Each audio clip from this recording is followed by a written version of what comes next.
সুপ্রিয় দর্শক, আপনাদের ভালোবাসায় আসলাম এক অসহায় মেয়ের কাছে। আমরা শুনবো তার জীবন কাহিনী। আসসালামু আলাইকুম। ওয়ালাইকুম সালাম ভাইয়া। আহ, আপু, আপনার নামটা কি জানতে পারি? ভাই আমার নাম পাখি। আপনার নাম পাখি। জি। আপনার হোম ডিস্ট্রিক্ট দেশের বাড়ি কোথায়? ভাই আমার দেশ সিরাজগঞ্জ। সিরাজগঞ্জ। জি ও আচ্ছা, আপনার ফ্যামিলি থেকে কে আছেন? আমার মা আর আমি আছি ভাই। আপনি, মা আর আপনি, আর কেউ নেই? জি না ভাইয়া। আপনার আব্বু? আমার আব্বু না, আমার আব্বু বিয়ে করছে।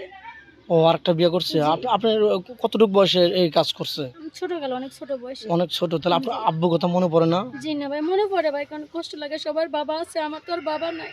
ও, সামনে দুটো ঈদ আছে, ঈদের সামনে ঈদের ঈদ ভিতরে। আছে, এই হ্যাঁ। যে রোজার মাসে আমরা তো মাইজি মানে যা পাই তাই খাইতেছি, শাক পাতার যা মেলে তাই খাই। ও, আজকে আপনি কি দিয়ে ভাত খাইছেন? আজকে ভাই ডাবল দেখাইছি ভাইয়া। শুধু ডাউল? জি ভাইয়া। তো রোজা কি ডাউল খেয়ে কি রোজা রাখা যায়? ভাই আল্লাহ যা মিলেছে তাই তো খাবো ভাই। আমার মা তো বাসায় কাজ করে খায় ভাই।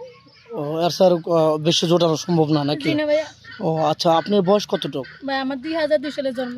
2002 সালে, তার মানে আপনার বয়স হচ্ছে 23 বছর। জি। আচ্ছা, যাই হোক, আপনি কি আসলে সহযোগিতা চাচ্ছেন না একটা মনের মানুষ চাচ্ছেন, না কোনটা? ভাই, আমি সততা চাই না ভাই, আমি সাহায্য চাই না ভাই, আমি একটা আমার মনের একটা মানুষ চাই। সে 40, 50, 60 সমস্যা নেই ভাই। বয়স দিয়ে আপনার কোনো সমস্যা জি না? না ভাইয়া। আর সে যদি একটা বিবাহ আগে থাকছে বা তার ওয়াইফ মারা গেছে, এরকম ম্যান হলে সমস্যা নেই ভাই, সে যদি আমাকে নিয়ে খায় বা আমিও খাবো, তাকে নিয়ে খাবো। কোনো প্রবলেম সে নেই না? আমাকে যদি কষ্ট না দেয় ভাই, আমি একটা অসহায় গরিব মানুষ। তাই? এই জন্য ভাই আমার অনেক কষ্ট করে চলি ভাইয়া। আচ্ছা, আপনি কান্না করবেন না প্লিজ।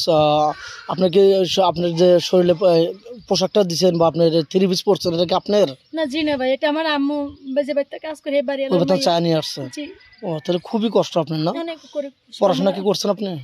এমনি পারি ভাই, মানে এমনি নাম টাম লিখতে পারি, অত কিছু বুঝি না। ও, আপনাকে যৌথ ফ্যামিলি পছন্দ না সিঙ্গেল ফ্যামিলি?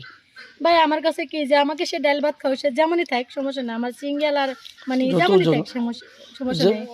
আপনাকে দুই বেলা দুই মুঠো ভাত খাওয়াইতে পারলে আমার যথেষ্ট ডাল ভাত নাকি? যদি খাওয়া, ডাল ভাত তো ভাত তো খাওয়া, আচ্ছা, সমস্যা আপনার নেই। কোনো উপবাসী ভাই যদি আপনাকে বিয়ে করে বাইরে নিয়ে যেতে চায়, আপনার কোনো সমস্যা? না জি না ভাই, আমার সমস্যা নাই, সে আমাকে নিয়ে যাক, আমাকে ভালো রাখুক। আপনার কোনো প্রবলেম নেই? জি না। আচ্ছা, কোনো উপবাসী ভাই তার ওয়াইফ চলে গেছে, একটা ছোট্ট একটা বেবি আছে, এরকম ম্যান হলে আপনার চলবে? হ্যাঁ চলবে, মনে করবো যে এটা আমার বাচ্চা, মনে করে থাকবো। আবার কষ্ট দেবেন না তো? জি না ভাই, সব মেয়ে কি খারাপ ভাই বলে? না না না, সবাই খারাপ না। সবাই তো খারাপ না, আর আমরা তো ভাই অনেক কষ্ট করি, তাই তো ভাই বলছি। আমি তো এরকম মনের মানুষ এখনো পাইনি। দেখেন, আগেও মনে হয় ভিডিও করেছে, আমাদের চ্যানেলও করেছে, এ পর্যন্ত কোনো সাড়া পায় না। মেয়েটা খুবই অসহায়, একটা বাড়ি আছে, আর নেক্সট আমি তার বাড়িও দেখাবো ইনশাল্লাহ। তো যাই হোক, আর এই যে ইফতার করবে এটা আমাদের বাড়ি, ওই দেখেন ওটা আমাদের ঘর। ভাঙা বাড়ি না? জি জি। আচ্ছা, আজকে আর না দেখে পরে আমি দেখাবো ইনশাল্লাহ। যাই হোক, মেয়েটা, আপনার কি ফোন আছে?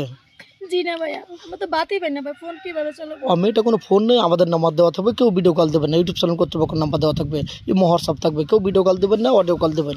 ভিডিও কল দিলে ব্লক করতে বাধ্য হবো। আপনি কি মুসলমান? জি ভাইয়া। নামাজ কালাম তো পড়া হয়? জি।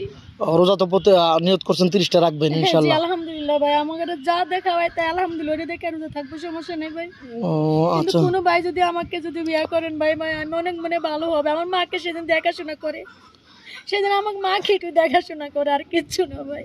আচ্ছা, আর কান্না করবেন না। আমি সাধ্যমতো চেষ্টা করবো আপনাকে ভালো একটা স্বামী উপহার দেওয়ার জন্য। তো ভালো থাকবেন, সুস্থ থাকবেন। এই